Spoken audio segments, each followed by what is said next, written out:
حضرت امام حسین عالی مقام رضی اللہ تعالیٰ عنہ کی شہادت مبارکہ سے جو ہمیں اسباق ملتے ہیں اس میں سے ایک سبق آپ کی خدمت میں عرض کر دیں۔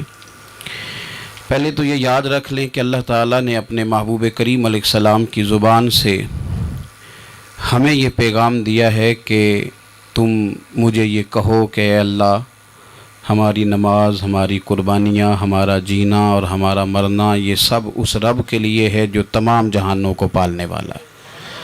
قل ان صلاتی و نسکی و محیای و مماتی للہ رب العالمین۔ آپ فرما دیجئے بے شک میری نماز، میری قربانیاں، میرا دنیا میں رہنا، پردہ کرنا سب اس رب کے لیے جو تمام جہانوں کا پالنے والا ہے۔ سب سے پہلے تو اپنی زندگی کے اندر 24 گھنٹوں میں سے اچھے طریقے سے سوچ کر، سمجھ کر، فکر کر غور کریں کہ ہمارے پاس 24 گھنٹوں میں سے کتنا وقت ہے جو ہم نے صرف اس لیے صرف کیا ہے کہ ہمارا دین کچھ تھوڑا سا آگے بڑھ جائے اور دین کے لیے ہم کچھ اپنے آپ کو پیش کر سکیں۔ اپنے وقت کا تعین کریں، اس کے بعد پھر اپنا جتنا مال اللہ نے دیا ہے اس مال میں سے آپ دیکھیں کہ ہم کیا اس میں سے اتنا کچھ نکال رہے ہیں جو تھوڑا بہت ہمارے مذہب کے لیے، دین کے مشن کے لیے کام آ جائے۔ کچھ نہ کچھ آپ باعث بنے دین پھیلانے کا۔ رسول کریم صلی اللہ علیہ وسلم نے اس ڈیوٹی کو اس رنگ میں بیان کیا ہے۔ حضور نے فرمایا کہ بلغوا انی ولو آیا، ایک آیت تم تک پہنچ گئی ہے، اب میں تمہاری ڈیوٹی لگا رہا ہوں کہ تم نے اس آیت کو آگے پہنچانا ہے۔ صحابہ اگر ابلاغ دین نہ کرتے، تبلیغ نہ کرتے، اپنے پاس چیزیں رکھتے تو ہم تک دین پہنچتا نہ۔ انہوں نے بڑی ذمہ داری کے ساتھ، روایت حدیث کا معاملہ ہو یا حفظ دین کا، بڑی ذمہ داری کے ساتھ پھر ہمارے محدثین نے محنت کی اور کتابیں جمع کر کے ترتیب دے کے ہم تک پہنچائیں۔ ہماری یہ ذمہ داری ہے کہ ہم خیر کی بات آگے پہنچائیں، خیر کی بات۔ ہمیں بڑی مثالیں آتی ہیں، بڑی ساری چیزیں ہمارے پاس ہوتی ہیں، بڑا کچھ ہم کہہ سکتے ہیں، بڑی ہمیں کہانیاں یاد ہوتی ہیں، تو یہ تو ہمیں الجھا دے گا یہ سارا معاملہ۔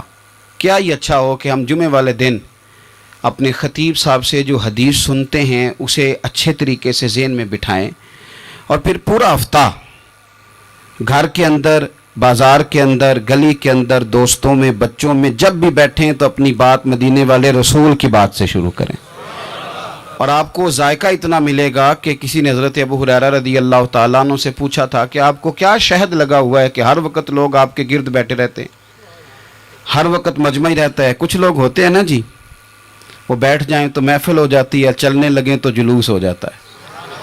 کچھ لوگ ہوتے ہیں، تو کہا حضرت آپ کون سا شہد ہے؟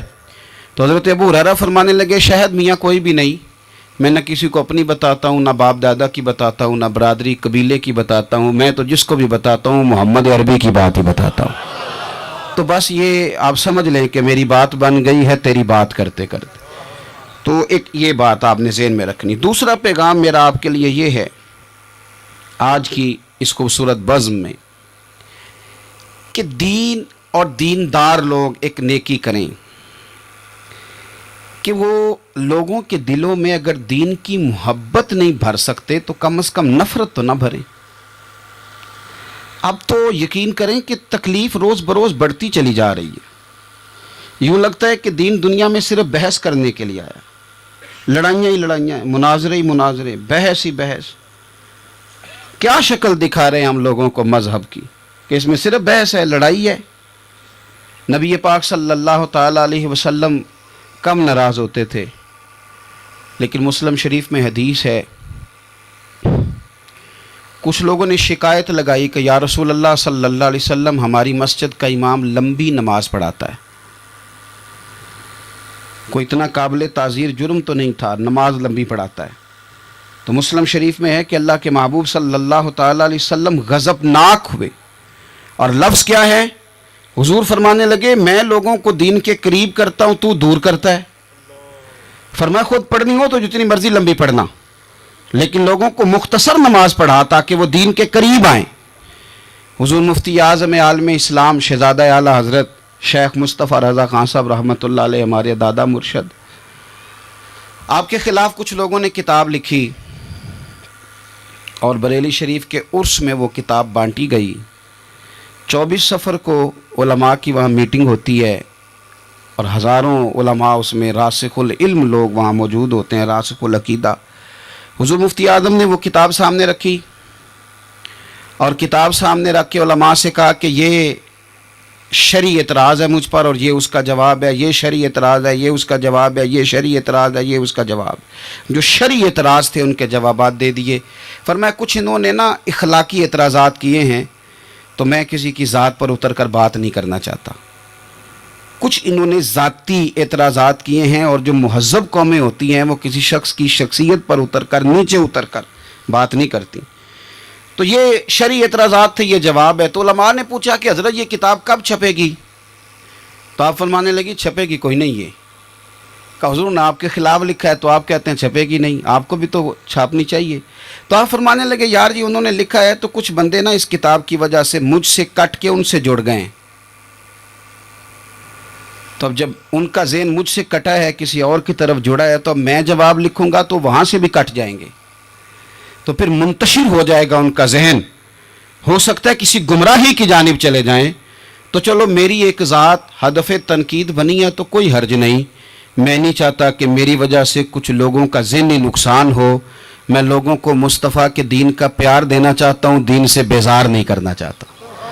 مہربانی فرمائیں، میں نے جمعے میں بھی یوں دونوں ہاتھ باندھ کے کہا تھا تقریر کرنے والوں، نقابت کرنے والوں بس کرو۔ آپ اپنی تقریر چمکانے کے لیے قوم کو تقسیم کر دیتے ہو۔ حق کی بات کے اظہار کا معنی لڑائی تو نہیں ہوتا۔ ہمارے جتنے بزرگ تھے وہ سارے حق کی باتیں کرتے رہے، لیکن اتنا انتشار، اس قدر زیادہ جو ہے وہ تانا زنی، اس قدر زیادہ خوف کا معیار۔ اور میں نے جمعے میں بھی کہا تھا، پھر کہتا ہوں، اس زمانے میں جتنا کو زیادہ شرارتی ہوتا ہے اتنا زیادہ وہ طاقتور ہوتا ہے۔ شریف آدمی شرارتی کا مقابلہ کیسے کرے گا؟ ہم نے شرارتی لوگوں کو مضبوط کر دیا ہے۔ تو دین سے نفرت نہیں دلائیں، لوگوں کو دین کے قریب کریں، لوگوں کو دین کی محبت دلائیں، لوگوں کو دین کے قریب کریں، دین کا ذوق دلائیں، لوگوں کو قریب کریں۔ آج کی بات ہے، ایک دوست بڑی دور سے آیا ہے، آج کی بات بڑی دور سے، اس نے مجھ سے آ کے کہا کہ حضرت صاحب اب تو میری حالت یہ ہے کہ میں گناہ کر کر کے تنگ آ گیا ہوں، میرے ارد گرد گناہ کے مواقع رہتے ہیں، میں تنگ آ گیا ہوں، لیکن میں ایک منتشر آدمی ہوں، مجھے ہر وقت کا وسوسہ، ہر وقت کی پریشانی، ہر وقت کی مصیبت۔ وہ کہتا ہے میں جس عالم کے، درویش کے، صوفی کے، مولوی کے قریب جانے لگتا ہوں اس کے خلاف مجھے کوئی نہ کچھ ہے مل جاتی ہے۔ تو دین سچا ہے، کھرا ہے، تو کیا ایسا نہیں ہو سکتا کہ دین پہ عمل کرنے والا بھی کوئی کھرا مل جائے؟ میں جدھر جاتا ہوں مجھے کوئی نہ کوئی اس بندے کے خلاف کہانی مل جاتی ہے۔ تو یاد رکھیں، جب لوگ دینداروں سے نفرت کرتے ہیں تو پھر دین سے نفرت کرنے لگتے ہیں۔ یہ ہم نے تباہی کر دی ہے، ہم نے ظلم کی انتہا کر دی۔ مہربانی فرمائیں، یہ بڑا صاف ستھرا دین ہے، یہ بڑا پارسا دین ہے، یہ بڑا کھرا دین ہے۔ اور یہ جو آپ کو لوگ بتاتے ہیں نا سارے غلط ہو گئے، ایک میں صرف ٹھیک بچا ہوں، تو انہیں بتاؤ تمہاری بات مانے کہ مدینے والے رسول کی بات مانے؟ نبی پاک صلی اللہ علیہ وسلم نے فرمایا میری امت کبھی گمراہی پر جمع نہیں ہوگی، یہ نہیں ہو سکتا کہ ساری گمراہ ہو جائے۔ تو اس لیے انتشار کا مزاج چھوڑیں اور لوگوں کو میٹھا، ٹھنڈا، پیارا، خوبصورت دین لوگوں تک پہنچائیں، میٹھی بات کریں اور اچھے طریقے سے لوگوں تک پیغام حق پہنچائیں۔ لوگ کہتے ہیں جی میں بات سچی کرتا ہوں اس لیے تلخ رہتا ہوں۔ نبی پاک سے زیادہ سچی بات تو کوئی بھی نہیں کرتا تھا، حضور بات بھی سچی کرتے تھے اور لہجہ بھی شہد سے زیادہ میٹھا ہوتا تھا۔ تو یہ کون سی کہانی سنا رہے ہو؟ نہیں کہ میں کڑوا اس لیے ہوں کہ میں سچ بولتا ہوں، سچ کڑوا نہیں ہوتا، سچ تو شاندار ہوتا ہے، سچ تو سونا ہوتا ہے، سچ کا تو چہرہ نکھرا ہوا ہوتا ہے، سچ کہاں کڑوا ہوتا ہے؟ کڑوا کسیلا تو ہے، اس لیے تو نے ساری تباہی اتار دی۔ تیسری بات، آج کی اس گفتگو میں تیسرا پیغام امام علی مقام کی شہادت کے لحاظ سے یہ سنیں کہ ضروری نہیں کہ جو بات آپ کر رہے ہوں سارے لوگ اسے ایگری بھی کریں، یہ بھی ضروری، تو سب کو منوانے کا مزاج بھی چھوڑ دیں، یہ بھی امام حسین کا پیغام ہے۔ اس وقت تو ڈھیر سارے لوگ یزید کی طرف چلے گئے تھے، اور امام علی مقام میدان میں نکلے اور معمولی آدمی نہیں، نواسہ رسول، جگر گوش ہے بطول. یہ جو کربلا کی ریت پہ خون بہا ہے، یہ آپ کو پتہ ہے خون کس کا ہے؟ یہ رسول کریم کا خون ہے. یہ نبی کریم کا خون بہا ہے. اللہ کرے آپ کو سمجھ آئے. نبی پاک کا خون بہ گیا، لیکن 4.5 سال حکومت پھر بھی یزید کر گیا. آپ کو کس بات کی جلدی ہے کہ سارے لوگ مان جائیں اور سارے ہمارے پیچھے لگ جائیں اور سارے جو میں کہہ رہا ہوں اس کے پیچھے لگ جائیں؟ یہ آپ کو جلدی کیوں ہے؟ مجھے جلدی کیوں ہے؟ بھئی وہ 4.5 سال پھر بھی نکال گیا. حضرت یوسف علیہ السلام پر جناب زلیخا نے الزام لگایا تھا. حضرت یوسف سچے تھے، پر پورے مصر میں اس نے بات بھی پھیلا دی. 12 سال جیل میں بھی رہے تھے تو سچے نا، لیکن اس سچ کو نکھرتے 12 سال لگ گئے. لیکن رب کریم نے فرمایا یوسف سچے ہو، پر 12 سال پھر بھی جیل میں رہنا پڑے گا. سچے بھی ہو، کھرے بھی ہو، پر 12 سال جیل میں رہے. پر عرش کے مالک نے فرمایا پہلے آپ مصر کے قیدی تھے، اب آپ کا سچ نکھر گیا ہے تو مصر کا حکمران بنا دیا جائے گا. چوتھی بات یہ سنیں اور اچھے طریقے سے. ہمارے ہاں نا ہماری محفل رہ گئی ہے، تنہائی ختم ہو گئی ہے. تھوڑا تنہائی میں رہنا بھی شروع کریں. تنہائی میں کس طرح رہنا ہے؟ مصلی کے ساتھ، عبادت کے ساتھ، درد کے ساتھ، سوز کے ساتھ، یعنی ذوق کے ساتھ. کوئی نعت چلا لیں آپ، اور آپ ہوں، کلام ہو اور مدینے والے رسول کی یاد ہو. بے آباد نہ رکھیں، اپنے دل کو آباد رکھیں. یہ تھوڑی بہت مل کے عبادت ہے تو کر لیں، ورنہ اکیلے بھی ہم پلاننگ ہی کرتے رہتے ہیں، دوستوں میں بھی سازشی کرتے رہتے ہیں. دفع کریں، سیاستیں ہوتی رہتی ہیں، یہ کب جان چھوڑتی ہیں. لیکن کچھ نہ کچھ وقت مصلی کو ضرور دیں. 9-10 محرم کی درمیانی رات عمر بن سعد امام علی مقام کے خیمے میں آیا اور آ کے کہنے لگا حسین باتیں 2 ہی ہیں. اب یزید اور عبید اللہ ابن زیاد اور دیگر کوئی اور بات سننے کو تیار نہیں ہوتے. 2 ہی باتیں ہیں، یا آپ کو بیعت کرنی ہے یا جنگ کرنی ہے. تو امام علی مقام فرمانے لگے کہ مجھے 1 رات کی مہلت دے دو. 1 رات کی مہلت، سویرے بتاؤں گا کیا کرنا ہے. 9-10 کی درمیانی رات عمر بن سعد نے کہا ٹھیک ہے میں سویرے آ جاؤں گا. تو عمر بن سعد خیمے سے باہر نکلا تو حضرت عباس بن علی، حضرت عباس رضی اللہ تعالیٰ عنہ حاضر بارگاہ ہوئے تو امام علی مقام سے عرض کرنے لگے بھائی جان مجھے پتہ ہے سویرے آپ نے کیا فیصلہ کرنا ہے، اور آپ کو بھی پتہ ہے سویرے کیا فیصلہ کرنا ہے. تو یہ بد باطن قسم کے لوگ ہیں، یہ سوچیں گے پتہ نہیں حسین کمزور پڑ گیا. تو ابھی بتانا تھا کہ ہم نے بیعت نہیں کرنی. آپ نے رات مہلت کیوں مانگی؟ یہ پتہ نہیں رات کیا کیا بدگمانیاں سوچیں گے.